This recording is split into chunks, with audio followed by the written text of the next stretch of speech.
Like the rest of the world, I have currently been obsessed with the new Tango software game, Hi-Fi Rush. It is, without a doubt, the breath of fresh air that we've been needing in gaming and in storytelling in a long while. Like, it feels like the train that was good video games is finally starting to get chugging after many just horrible releases in the gaming industry, like Forspoken, Diablo Immortal, Overwatch 2, just games that fundamentally do not get why people play video games and why people watch TV and why people watch movies. It's this simple truth that simple is always better when it comes to storytelling, when it comes to playing video games. Like, we didn't love Pac-Man just because it was a very neat concept at the time. We loved Pac-Man because the story was simple, the gameplay was simple.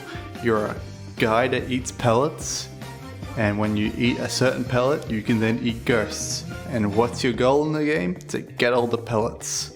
And there's a beat to the game, and there's a feeling, and there's a rhythm, and there's a rhyme to it. And then we have Hi-Fi Rush, where the whole game is literally played to the beat of the song. This game literally revolves around the beat of the music.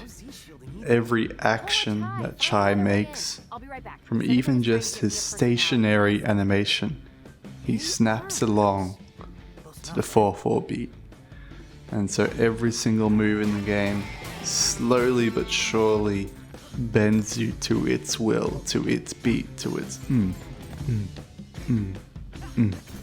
And as you keep playing, you get more and more entwined with the music of the gameplay. And as the music tempo ups and lowers, you unintentionally adjust your playstyle to that tempo.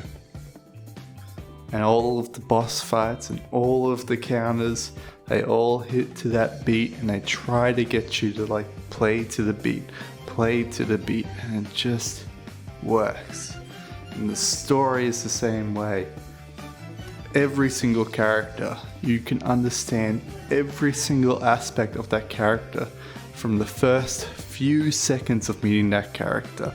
You see Kale, and he has this completely open outward persona that's like, I'm charming gentleman.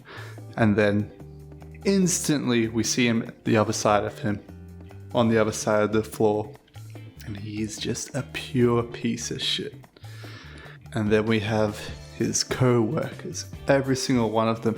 Instantly you understand how their character works, why they act the way they are.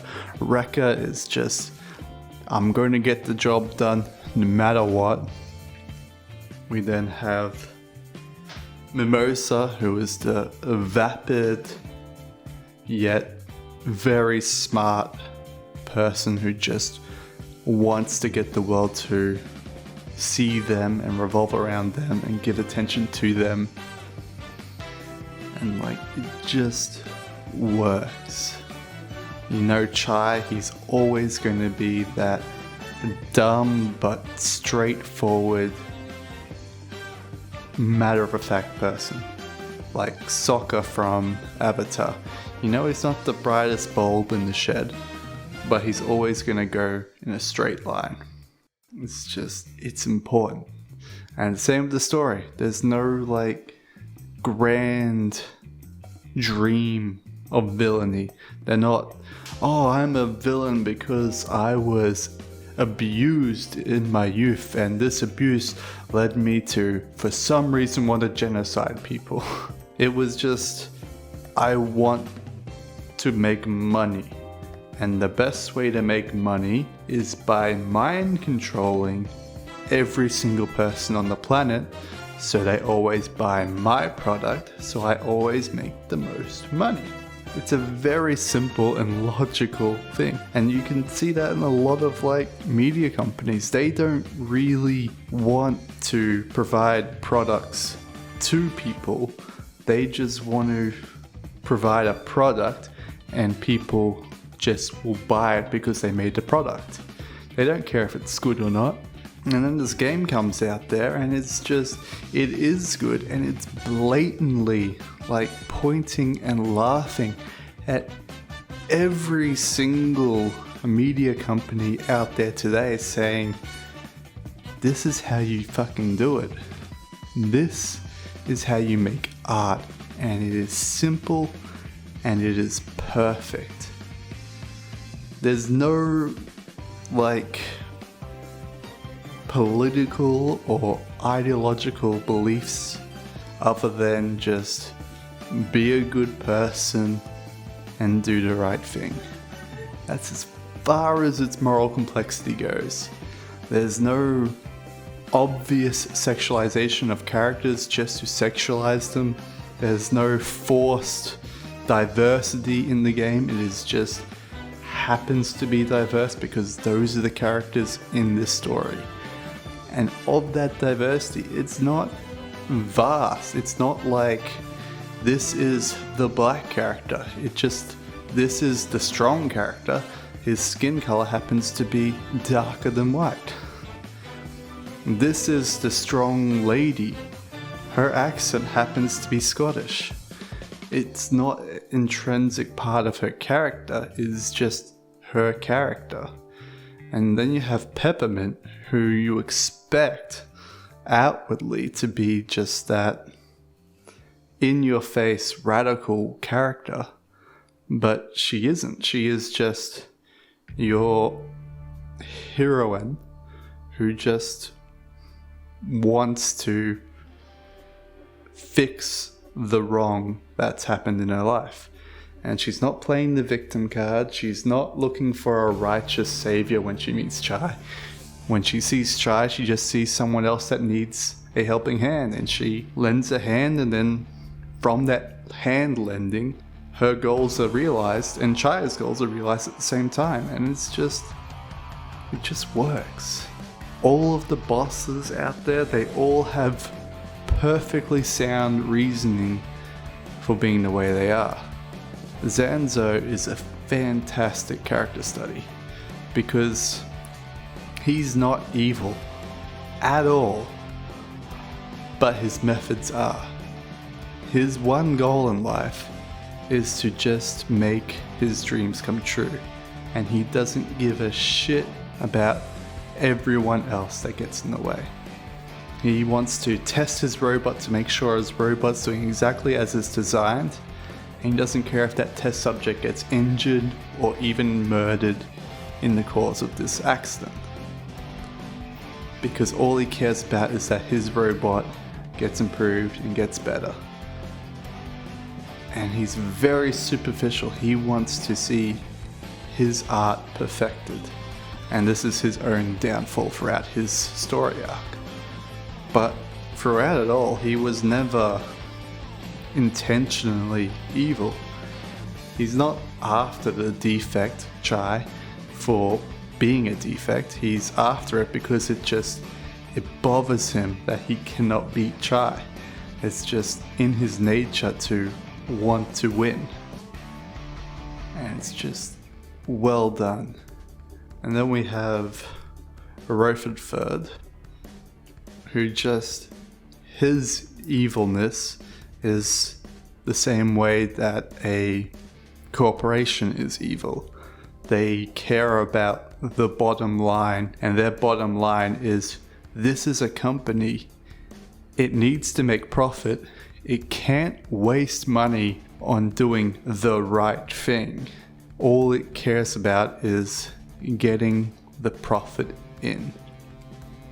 And he doesn't care if he has to side with Kale or with whoever else he has to side with, as long as this leads down the corporation coming first. The corporation making more profit than it ever did before. Lastly, we need to talk about the references in the game. And I am wholeheartedly for the references in the game. There's Bill and Ted's Excellent Adventure. Excellent! Shaun of the Dead, Baby Driver, even Evil Dead. There are so many pop cultural milestones throughout this game. In music, in TV, they love so hard this world that we all live in. They just want to enjoy media in general, much as you do and myself do. And so this is their best way to show affection for the genres that they love and the shows that they love and the movies that they love, is by putting just a little hint of it in their game. Like, clearly they love JoJo. They have a character literally do JoJo stands and have the JoJo wah wah wah marks. It's just, I just felt wrong not talking about it. There's also the tough choice of whether or not you use the streamer music or the non-streamer music, the licensed music. And from everything that I've heard, that both the licensed music and non-licensed music really works together. There's one scene where I think the licensed music is more necessary than the non-licensed music, and that's in the second last level where the whole group comes together to fight this giant robot, and it's a mixture of fighting the giant robot and platforming around the giant robot until eventually all the characters come together and blast the living heck out of the giant robot with its own giant robot hand. And it worked so well with the licensed music that I couldn't see how a non-licensed version of the song could work in that scene. But they have done non-licensed music for that scene, and clearly it's good enough to be in the game. So just, these guys are really good when it comes to making just music that works. A lot of the time when the licensed song came on, I was thinking, oh, not another licensed song. I liked your music that was already playing. And just the fact that they did actually play through the game and went, there are going to be people that stream this game and they can't use licensed music because it's copyrighted. Well, here's our music instead. We've got it playing to the beat as well. And it just works. And it just shows that they really care. Because a good example of people not really caring is the Marvel's Guardians of the Galaxy game, which had a lot of licensed music that played with not the beat of how you're playing the game, but enhanced the mood of the game. Because those of you who don't know, Star-Lord came from Earth in the 80s, so he had lots of 80s music with him, and then when he's doing his fighting in space, he listens to 80s music. And so those 80s music songs resonate to how the story is currently going, and they're very entwined. Whereas in this game, Hi-Fi Rush, they're not as entwined. It is able to instead care more about the beat of the song rather than the meaningful words and deeds behind a song. Like, some of them are pretty obvious, like the Black Keys song at the start of the game, whereas I'm a Lonely Boy, and it's just literally about the main character being lonely without any friends. And he's hoping that by undertaking this journey to fix his arm, that he can gain friends and self-worth. And that's very intrinsic with the Black Keys song, but it doesn't necessarily need to be in the game to get that point across. Another one is the 9 Inch Nails song, A Million Volts, I think it is, or just Millionaire or something like that. And this song is great. It goes along with the theme of the robot, which is the Million QA bot, but it's not necessary for that song in that boss fight. It's nice that it's there, and it's great that it shoots a laser to the beat of the song, and it works with the song just great, but it's not intrinsically tied to the game. I wanted to really showcase the best parts of this game, but it's just, when I've been thinking about how to show visually this game to make it interesting for people watching, I constantly come back to, you can't really show how it feels to play this game. You can show images of the game and screenshots of the game and describe the game, but until you're actually playing it yourself and listening to the game with headphones on and playing to the beat of the game, you just won't really get how fulfilling it is. If you have Game Pass, or even if you don't have Game Pass, this game is remarkably cheap, and it is screaming fuck you to corporate overlords across the globe. You have to support these guys. I know their previous work is from Evil Within, but it is really not that connected to Evil Within. Think of it as a new game from a new publisher, a new video game developer. Don't come into it with all this baggage of it has to be the greatest game in the world. Even though everyone's been saying that, just come into it like you're a child again. That this is the first video game you ever played, and these pretty colors are great, and for some reason you just snap into the beat. Hi-Fi Rush. Get it today. Play it today. It is fantastic.